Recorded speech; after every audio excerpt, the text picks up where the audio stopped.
The City of Neenah is pleased to provide video recordings of City Council meetings. Neenah residents can get information about City Council meetings, City Committee meetings, meeting agendas, and other documents from the City website, www.neenahgov.org. Neenah residents can express their opinions about city issues by contacting the mayor's office, contacting their city alderman, or completing the electronic feedback form on the city website. All public portions of the meetings are recorded in entirety and are not edited. Good evening, everyone. I'd like to call to order the City of Neenah Common Council meeting for Wednesday, January 21st, 2026. The first item on the agenda is the roll call. The clerk will call the roll. Please indicate your presence on your roll call device as well. Council President Borchard. Present. Bruno. Yeah. Erickson. Here. Linsky. Here. Ellis. Here. Steiner. Here. Paulnow. Here. Lendrum. Here. And Weber. Here. Alderman Steiner, will you lead us in the Pledge of Allegiance? Pledge allegiance to the flag of the United States of America and to the republic for which it stands, one nation, under God, indivisible, with liberty and justice for all.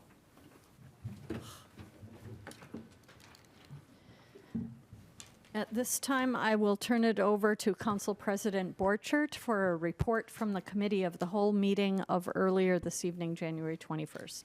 Thank you, Mayor. Today we obviously had the committee as a whole, and there was a vote to recommend to council to consider the committee of a whole recommendation to the Neenah Menasha Sewerage Commission to proceed with the plant design as proposed in the committee as a whole earlier this evening, to eliminate the UV filters option, but go with the cloth disc filter option. Just want to make sure that was the recommendation. Clerk Nagel, we're good? Yep. Awesome. All right. And I so move. Second. Sorry, let me move that. There we go. Any further discussion on this at all? I would just like to give a shout out to Alderman Paulnow. I know you worked hard with Director Mock on this to kind of get this in front of us, and I appreciate the effort that you put forth in it. So, any other comments or questions? Okay, seeing none, please indicate your vote on your voting devices. Okay, and the motion clearly passes 9-0. Thank you. End of my report. Thank you for your report. The next item on the agenda is an Arrowhead update presentation by Director Nyforth and Director Kading.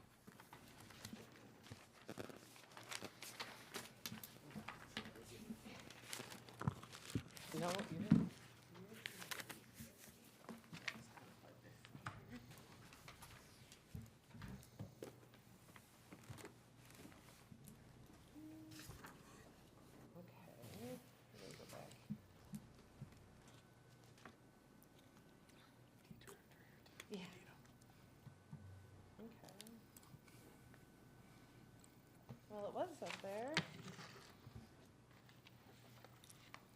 It's nighttime. Is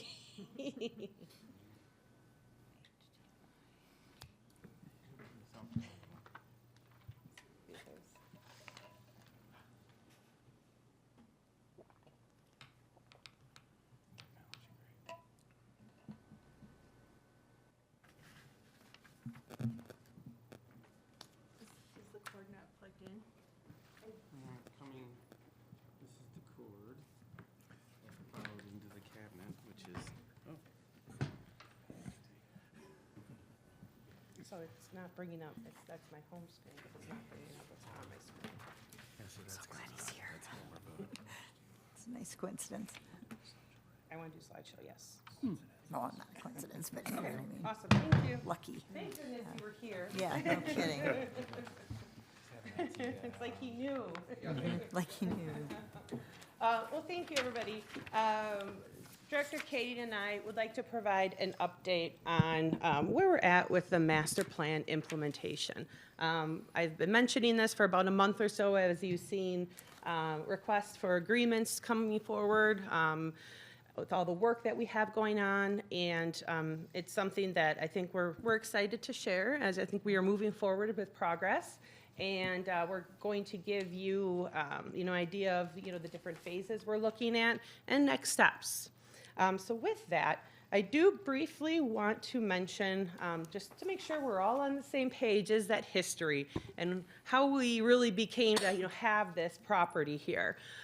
So we had a local business that wanted to do something with the waste from the paper making. So they had worked with the city, with our elected officials in 1950, and we received an approval from the Army Corps to construct a shoreline. In 1951, the state of Wisconsin gave the city of Neenah the marsh and submerged land in that kind of the area that is, circled with the black marker there, and it would be used for public purpose. So moving forward, the wastewater treatment plant was constructed, it was operational, and then those solids from the wastewater were deposited south of the dike. The dike was completed in construction in about 1970, and then in the late 1990s, the Minergy facility was constructed. These are just some historical photos. If you remember, with Gladfelter was there.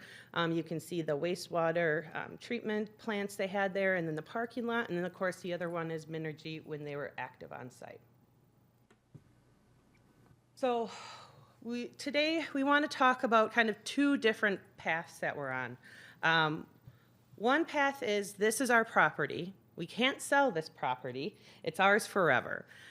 So with that comes responsibilities. We have specific requirements that we have to follow. We always have to maintain this property here in the city of Neenah.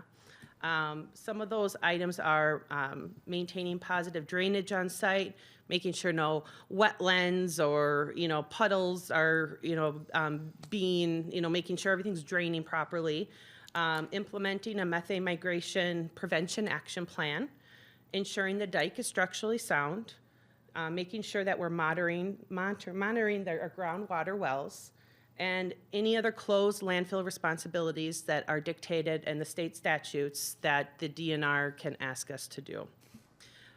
So we just want everybody to know, regardless of what happens on the site, we have to do these things. Do you want to talk a little bit about some of the items that were done in the past about 20 so years? Sure.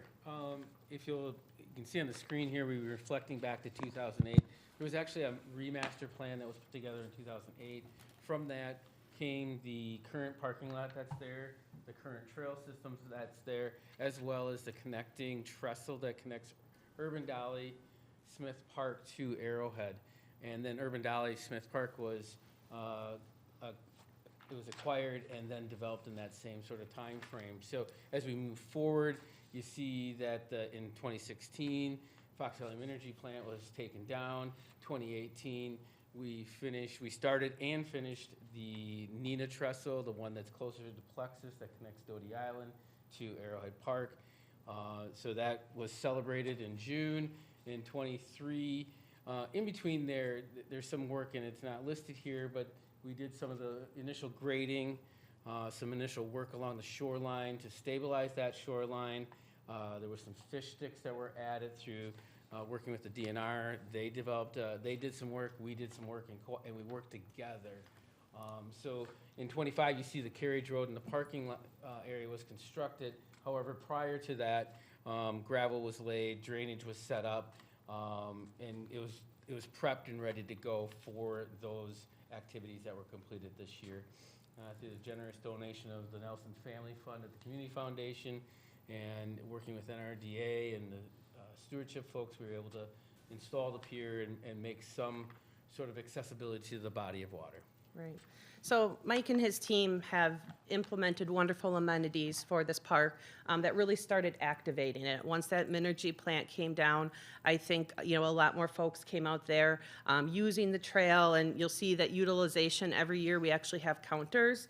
We work with East Central Wisconsin Regional Planning Commission. So we're seeing amazing utilization on the trail, and also, working with other municipalities on the trail and doing coordinated efforts. So from this point, I think the city really wanted to take a look and say, how can we enhance this area even more? And that's where the discussion started coming with the conceptual plan that was done by RDG that was adopted by council in 2024. Now, I want to put this disclaimer out there. This is a conceptual plan. This is not a construction plan. These aren't, these things aren't planned to happen tomorrow. These changes to this plan will happen. I will guarantee it. We will not be building exactly what is in that plan. This is intended to be a vision. When we work with the community, when we work with consultants, we have to create a vision. We have to listen to what the residents want, what makes sense in the area, what businesses are looking for to recruit and retain employees. And we have to put something down on paper so people can visualize it. But really, this is just kind of a guide for us. So that's why I just wanted to put that in there, just so everybody is on that same page, that just because we have this plan doesn't mean we have to build everything on this plan. Talking about that process, I was not here at the time, but I heard there was wonderful public participation by our residents, over 100 residents. And when we look at the city vision and goals for this area that those residents and businesses came up with, truly that is really what city staff is using kind of for our compass, for our guide. I'm not as concerned about those pictures that they have. While they're very beautiful and we love them, when there's a use proposed or we're looking at doing a project, do those uses or that project, does that meet the vision and our goals that our community wants? So these are kind of some of the more important parts of this plan. So if you recall, there was some great uses and ideas that were proposed in here: a welcome center, an amphitheater with just nice green space, innovation center for parks, where it could be space that could be rented out and we could have programming, as well as kind of some maintenance space for our staff to have, items that they need to maintain the area.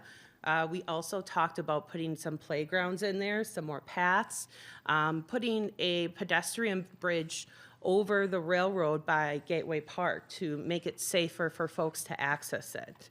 And then the western side was going to be a little more passive with the prairie, maybe with a more nature-based playground, pollinators, trails, and Michael and his team are actually starting to work on by putting prairie in this past year. If I can just step in. I think what's really been unique is I've followed the history from 1952 when the first conceptual master plan was created through the most recent master plan. The elements have really stayed pretty doggone close and stayed the same, nature-based, get people excited about it, be there, be active, be healthy.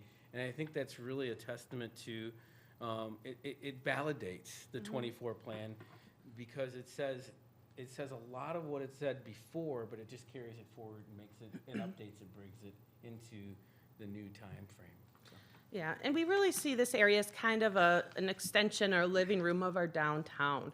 We have more people moving into our downtown. We have businesses in our downtown, and having these open spaces, much less on the water and much less connected to a regional trail system, is just a huge benefit and quality of life for our community that we're very, very lucky to have.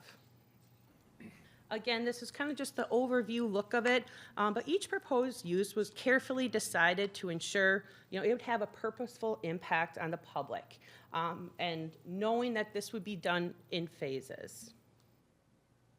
So now, moving forward, where are we at with our plan implementation? There are a lot of items that we have to do, to implement some sort of, version of this plan. Big thing is working with our friends at the DNR. The one thing that we are doing right now, these aren't in any particular order, We're working with the DNR for the approval for the use of specific uses on the park property, and then trying to gain approval for installing utilities, grading, infrastructure to support the park.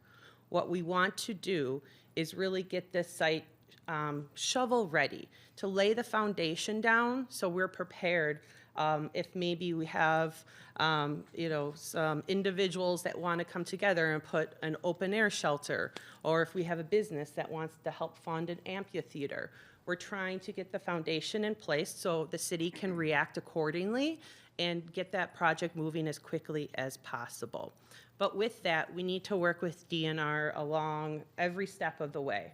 Other things we want to do that we aren't working on currently right now is improving the park access. I mentioned one before, making sure people can get safely across those tracks into the park. So we talked about having a pedestrian bridge that goes over the railroad, and the other one is looking at the Millview Drive crossing to ensure it is ADA friendly and people can safely get across. And then we're looking at even providing basic park amenities such as bathrooms, water fountains, places like an open air shelter or shade where people that are on the trail can just come and sit. And then lastly, kind of those larger enhancements, improvements to the park that we're really going to make it that destination. If it's a playground, if it's the amphitheater. So those are all kind of items that we're working towards. As I mentioned, not in a particular order right now, but back in 2024, when council adopted this plan, city staff started working on kind of those top two items that I have circled above that, we just wanted to kind of get that basic foundation in place first to be able to really, look at all opportunities. Now, this is something I was trying to figure out a way to demonstrate the complexity of the site. We have a lot going on out there. And I always say, the more complex the site and, the harder it is, the project, the more impactful, the more meaningful it'll be. And I truly mean that, I believe that for this site too. So this is not a profile of Arrowhead, but I wanted to find, to show a profile of contaminated soil and all the approvals and different programs and divisions within the DNR that we need to work with. So the first one is, since the property was on lake bed, we have to work with the DNR Waterways program to obtain permission for the uses. I mentioned that earlier with the public trust doctrine. We have to make sure that since this is former lake bed, former waterways, it has to be open to the public because all waters in the state of Wisconsin, per the Constitution, are open to the public. So we have to work with them. We have to tell them what we want for our uses, what we think, would work on the site, and they have to confirm, agree or disagree, hopefully agree with us that it meets the intent of the public trust doctrine. And with that, the expertise, sometimes beyond what city staff has, is needed. So I know this was an item that was discussed previously, using outside counsel to help us guide us along the way. The lake bed and public trust are very unique, specialized areas of expertise. And then to throw in the mix, there's case law. So really having somebody there to guide us in this process has been invaluable. I can almost consider it like an insurance policy that has somebody that helps us kind of look for those potential threats and take those proactive steps to mitigate those so we can make sure that we are in compliance with those proposed uses. So that's why I put outside counsel, as a kind of an outside expertise needed. Then looking at, we have to work with the DNR waste and materials management program for the landfill, and then remediation and redevelopment, R&R, that's for the contamination.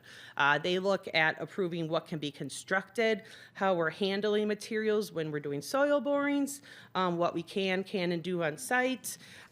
They work on a lot of different areas, as part of all of our approvals we need. They are a main kind of group that we work with. So with that, we've worked with engineers, architects, geotech folks, and environmental consultants that are specifically trained to work with contaminated materials, making sure that, our proposed uses, the structural loads can be handled on our site. And so having, folks that have done these types of projects in other areas is very helpful. We need to work with the DNR water program and wastewater program to get water and sanitary utilities in there. So again, having some folks that have done projects in contaminated sites across the state, across the country, is very helpful to have that expertise. And then lastly, the waterways program, again, for our stormwater management that we have to do on site, because they don't want ponds on site, so we have to come up with other best management practices, BMPs, that we can do for stormwater management on site. So I know this is a very busy slide, but it's really intended to show that we have a lot of different steps that we have to go through. And I think when perhaps people don't see a lot of, we'll call it action out there, we are working on it, but a lot of times we're submitting things, we have to wait 90 days. And I think it's hard sometimes when we're kind of doing these, I call more the underground work, the foundation, and people don't understand that it takes a lot, sometimes even more time to do that than put up a new building. So with that, we're talking about all these uses, these approvals take time and money. So let's talk about money next.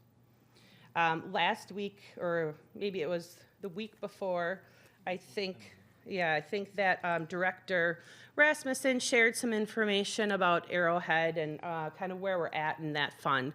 So looking at here, 2017 to 2025, our funding sources. So we have grants and other alternative funding. Since 2017 has been about 1.7, and then borrowing 2017 to 2022. So that means council had approved borrowing through the city CIP program for their 2017 to 2022 budgets. So the last time that the council approved or voted for borrowing was in fall of 2021 when you were approving your 2022 budget. Then looking at the expenditures from 2017 to 2025. Now, we did not break every single little use because we have a lot of pie pieces in there, but really kind of clumped together design, engineering, and permitting, and then also the construction. When we're talking construction, we're talking road, we're talking the fill, we're talking the parking lots, and so a lot of the other costs. Yeah, exactly. So, and then I also have the legal costs in there too for what I mentioned. And then I wanted to specifically kind of hone in on 2025, because that's our most recent year, to see where we were. So that's the breakdown of 2025, and then that leaves us with a balance of just over $1 million. So now as we move forward, what was completed in 2025? As I mentioned, we submitted plans for grade to DNR for grading, utilities, and some minor improvements, trails, open air shelters. We've been meeting with DNR staff multiple times to discuss the proposed uses on site. Before we submit a formal request for the uses, we want to make sure that we're on the same page, that they understand where we're coming from, and that we understand maybe what some of their concerns are. The DNR had required the city to develop the methane migration prevention action plan. The internal access road and parking lot was constructed and paved, and then the prairie was constructed this fall. So we're really excited for this spring to see all those lovely plants and flowers coming up. Okay, 3 years. So next steps, where are we going now? So since 2024, when the plan was implemented, there has been a lot completed. And while there maybe have been frustrations here and there, I really do believe that we are moving in the right path to obtain the approvals we need. Again, I'm putting this slide in here again. These are items that we're required to do forever. And so every year we'll probably be talking about these, but it's just, we are responsible for this. So with that, we are working on, with one of our consultants that's been involved with this project, to obtain cost estimates of what maybe this might cost a year, so we can budget adequately. So that will be information when we do obtain that. Obviously, we'll be working with Director Rasmussen, but we'll let everybody know what that is too, because we do want to make sure that we have the funds to at least maintain the site, if anything. Now looking into 2026, what are we going to be working on? We have goals in place to get that site ready for development and plan implementation, to get that foundation ready. We've reviewed or submitted our revised plans, so we are waiting to hear back from the DNR. We will be submitting that formal request for the proposed uses. We're in the process of implementing that methane migration prevention plan right now. And then after we get those approvals, after we kind of get everything ready, that's when I think we would come back to the Parks Commission, to council, to really start talking about, okay, everybody, what do we envision for the next step? We have the base ready, we have the foundation ready. What do we want to do next? So as we move forward with this plan implementation, we're very excited about the opportunity to activate this space for our residents, businesses, and visitors.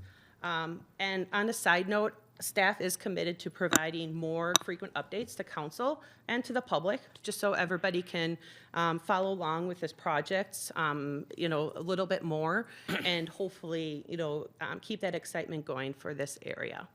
So with that, I'm complete or done. Do you have any questions or comments or anything? So, okay.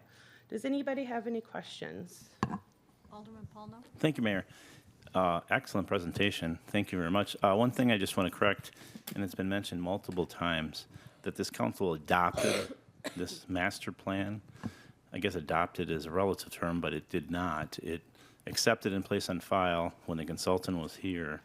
So this plan, because there's been multiple plans, I remember pre-2017, you know, we spent, from 2012 to 2015, we spent initial $500,000. So I've seen a lot of this and a lot of excitement, and we'll see. But I just think it's very pertinent to say that the master plan was presented to this council, but this council did not adopt it. They did not approve it. Maybe they would have, but they didn't. So I think that's important for the record that that be stated. Thank you. Alderman Steiner?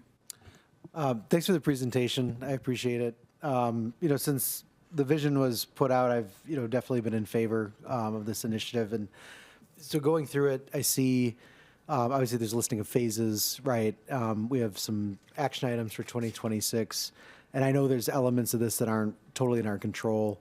But is there kind of a broader project management plan in terms of like when, right, elements of the vision will be considered? And I know that's going to change. It's going to be updated. Like you said, I totally accept that.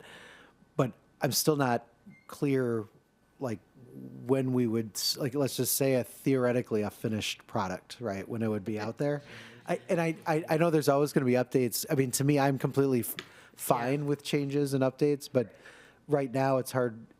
I don't really envision, right, like when we're getting past, you know, environmental assessments and soil samples and things like that. For that side of it, let's just say the underground. I would love for that to be this year. That is really our goal, is this year to get it ready. I want to be realistic. Working with the DNR since I've been here, you know, 8-9 months now, I see how it's been going with them. So I'm trying to be realistic. I think we're close with that, with this, our latest submittal. And I hope that once we have those approvals to, you know, put the utilities in, then we will come back to you and start to really talk about and prioritize those improvements, because then it's going to come down to, are we borrowing? Are we going to try to fundraise? You know, what are we going to do to try to start investing in the park? So that's really where in late 2026, obviously as we come into budget time, well, probably more starting in fall or, you know, summer of 2026, though, that's where we're going to have to start to have those conversations and get a better idea of what those costs might be if we want to build a bathroom, you know, or a shelter and you know, just have water fountains. So that's where I envision that to come. And really, as far as all those, you know, uses, the amphitheater, you know, the parks building, the welcome center, some of that just has to happen organically.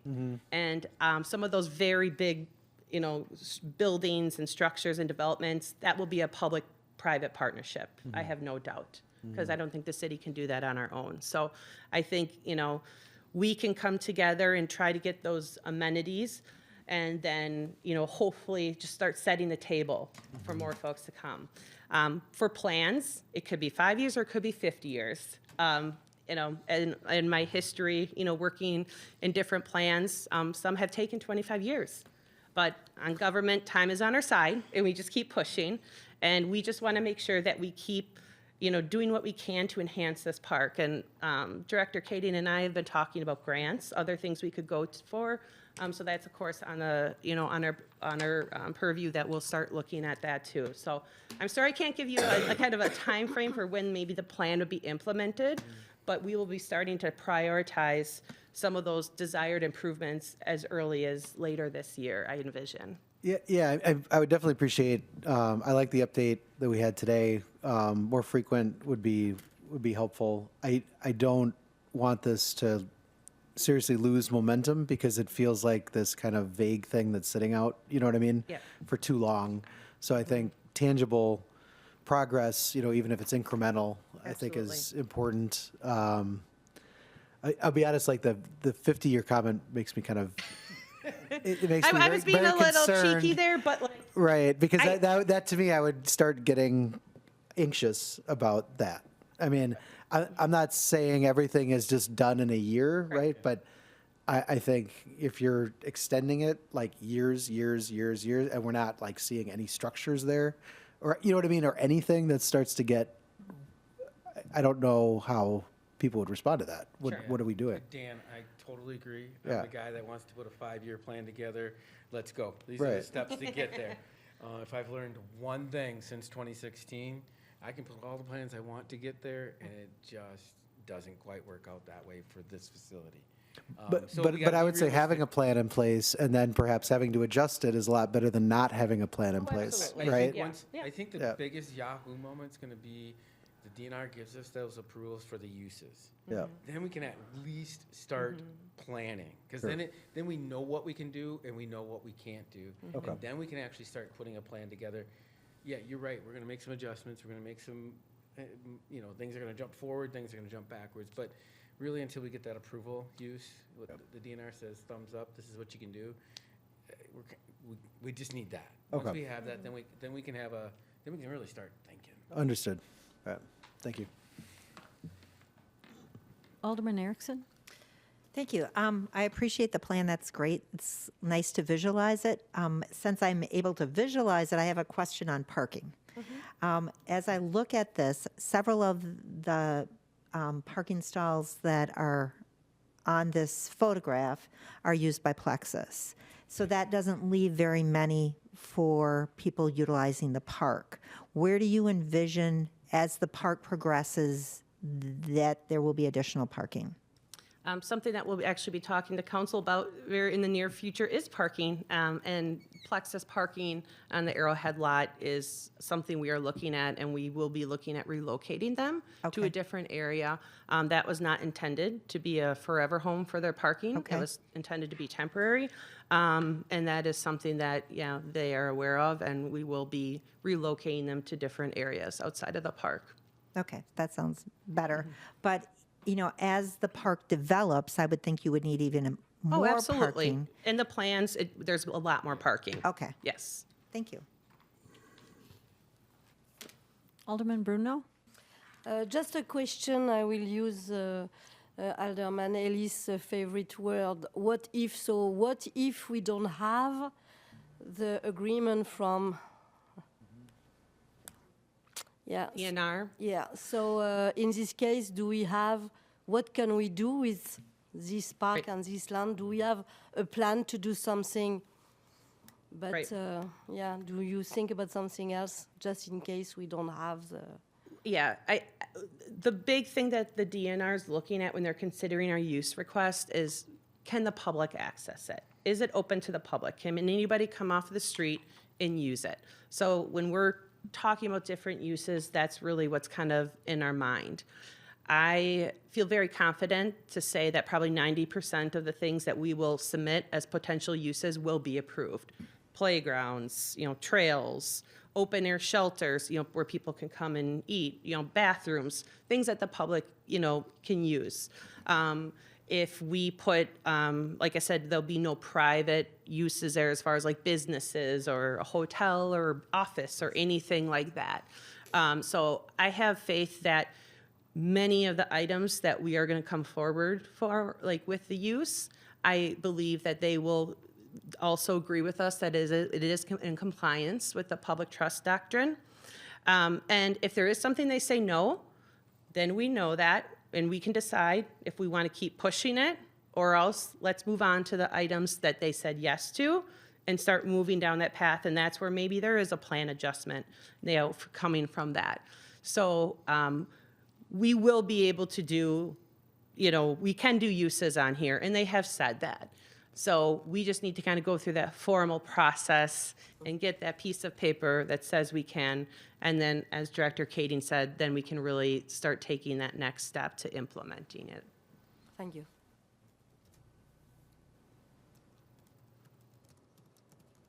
Any other questions?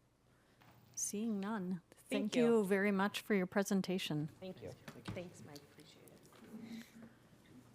Item 4, there are no mayor's appointments this evening. Is there any objection to unanimous consent of approval of the council minutes and proceedings of January 7th, 2026 regular session meeting? Seeing no objection, those minutes and proceedings are approved. The next item on the agenda is the public forum. This is the opportunity for anyone in the community to come forward and speak on any topic they would like to present before the council. You have 5 minutes to speak on any topic. Please give your name and residential address if you would like to speak in the public forum.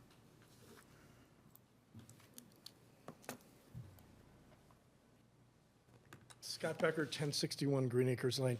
Wanted to give a little historical analysis of Arrowhead Park. The first plan that was produced for Arrowhead Park was December 1950, then there's a 1973 version, 2008, 2017, and then 2023. So this has been a very long-term process. I know a lot of people, when I've talked about this to people that I worked with in Madison, had said, there's environmental groups who will take you to court and litigate it, and there's numerous instances of that. So this is probably going to be a very long process, as it has been already. Thank you. Is there anyone else who would like to speak in the public forum? Gotta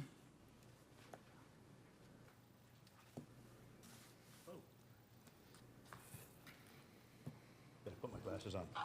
So Frank Cuthbert, 1533 Fallow Drive, Neenah, and I would like to talk about Arrowhead Park. Investing in Arrowhead Park is a strategic way to deliver on the commitments to the residents' well-being, health, social connectedness, and to the environmental resilience and vitality of the city, now and for generations to come. But Arrowhead Park isn't just good for quality of life.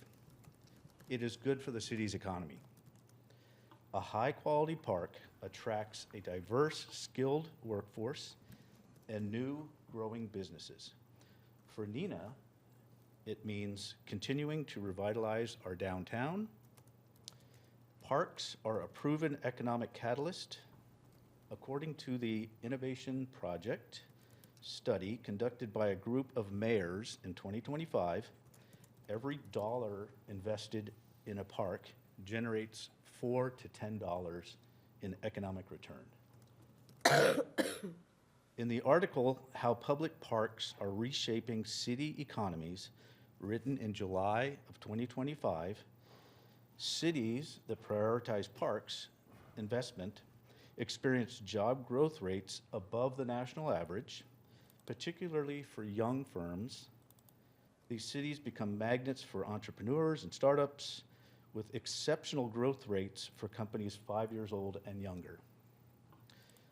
The traditional economic development playbook for cities focuses on tax incentives and infrastructure projects.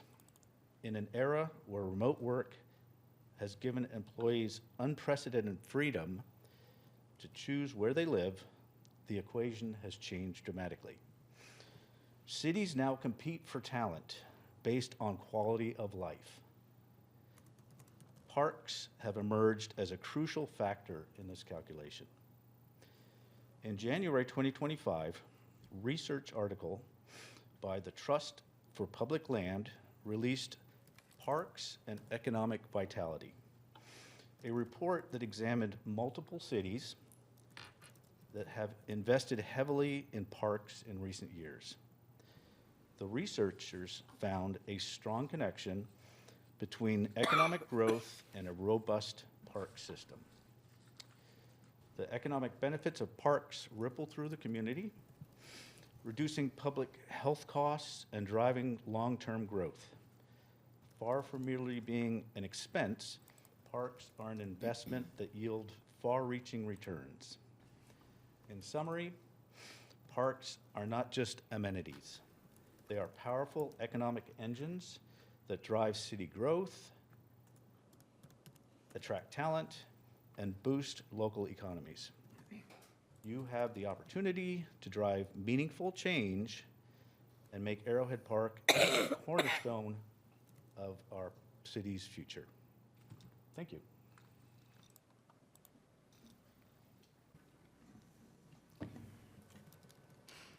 The next item on the agenda is Mayor Council consideration of public forum issues. Is there anyone who would like to speak? Mayor? Alderman Ellis. Thank you, Mayor. Just to follow up on Arrowhead Park a little bit, Frank, really enjoyed what you said. And from just a quick little historical standpoint of why I'm optimistic that this will happen and in not too long of a time frame, when the Minergy Corporation came to Neenah and they wanted to build their vitrification plant there, there was a lot of work in Madison. The firm that I worked for at that time, we held their public relations and their marketing, so I was deep into that process.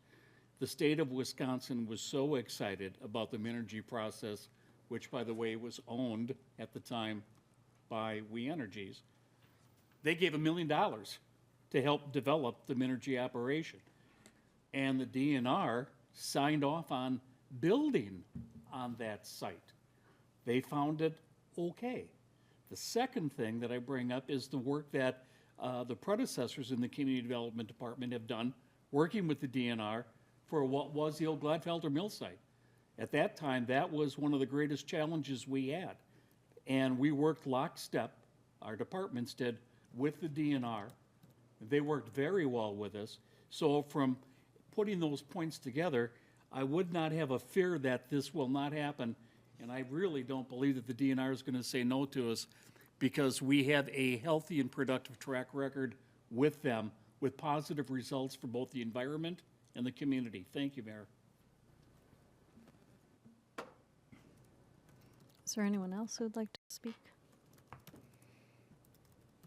Seeing no one, close that item. There's nothing on the consent agenda tonight, so we'll move on to the regular Public Services and Safety Committee meeting of January 13th. Chairman Lundrum. Thank you, Mayor. As you mentioned, I'll be reporting out from the regular Public Services and Safety Committee meeting, January 13th, 2026. The minutes can always be found on the city website. We only have one action item tonight. Committee recommends council approve the agreement with Stantec for professional geologist oversight of the geotechnical investigation at Arrowhead Park in the amount of $27,255. Funding for the agreement to be provided from Arrowhead Park carry forward funds included in the 2026 capital improvement budget, and I would so move. There's a motion by Alderman Lundrum, seconded by Alderman Weber. Discussion on this item. Alderman Paulno.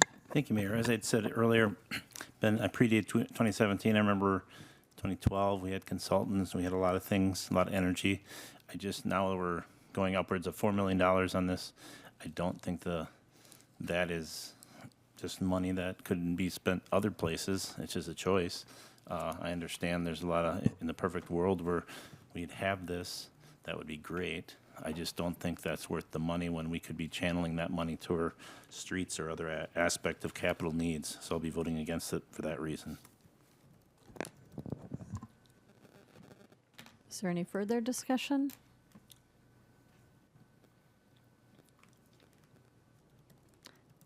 Seeing none, please cast your vote on your voting device.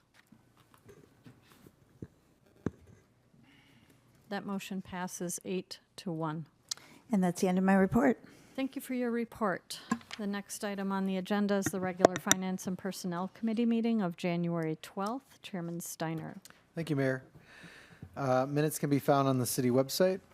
Committee recommends council approve the purchase equipment and services to install an air conditioner, new battery backup power, and other HVAC enhancements for IT needs at a cost not to exceed $50,000, with funding coming from the 2026 Information Systems Capital Equipment Budget, and I so move. There's a motion by Alderman Steiner, seconded by Alderman Erickson. Any discussion on this item?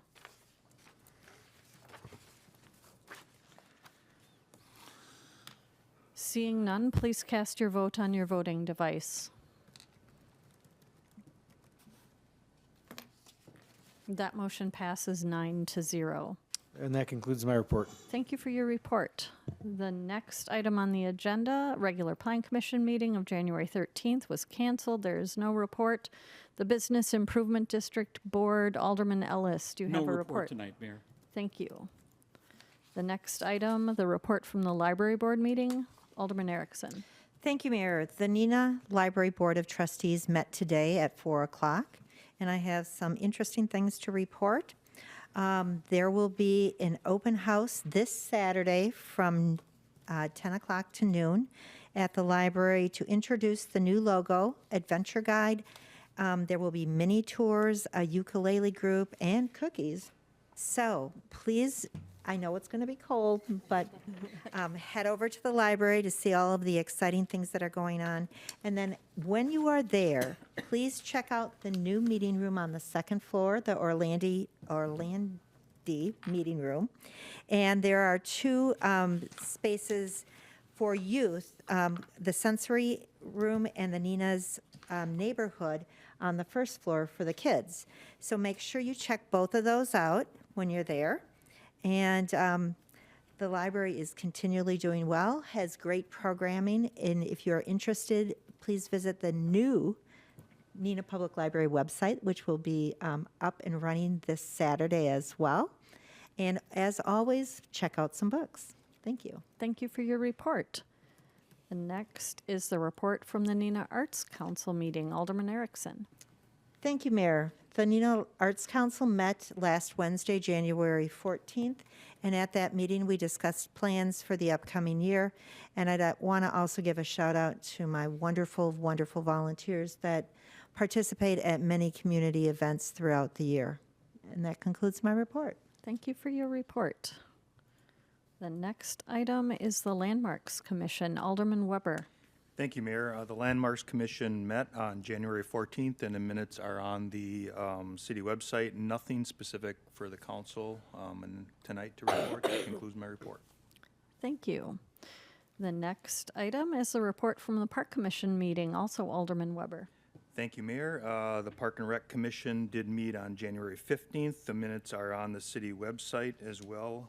Just one piece of information I'd like to relay, so if everybody has their pencil and pen ready, we do have some volunteer days coming up in the future.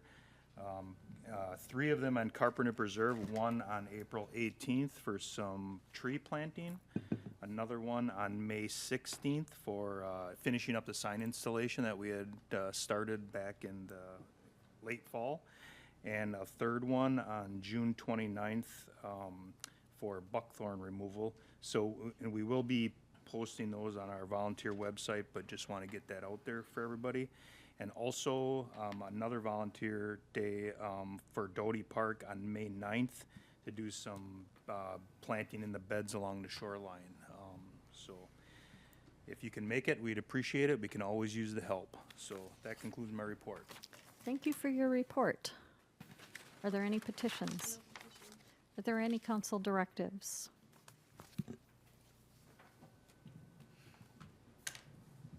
Unfinished business.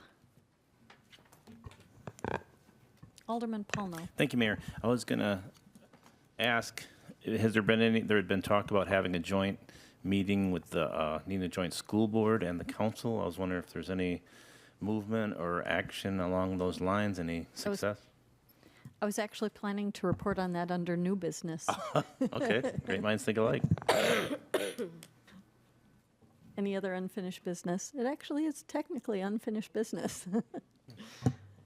It's new business because the process has been discussed and decided that we will have an open to the public meeting that will be an opportunity for the council to come, for school board members to come, and we'll have a presentation by East Central on their Safe Routes to School report that they created. So I just concluded lining that up today. It takes a lot of coordination to get everybody on board with that, but that will be March 2nd at 6:30 at the library.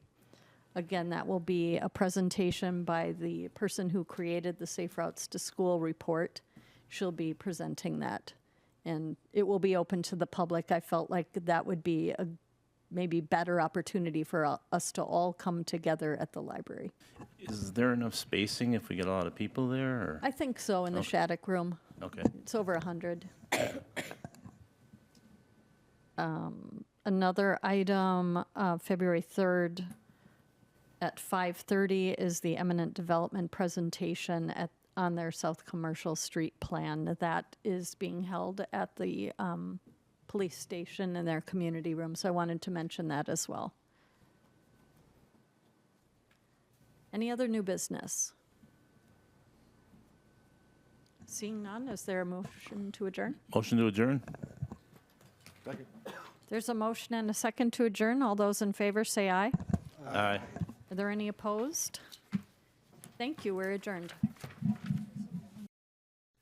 The City of Neenah is pleased to provide video recordings of City Council meetings. Neenah residents can get information about City Council meetings, City Committee meetings, meeting agendas, and other documents from the City website, www.neenahgov.org.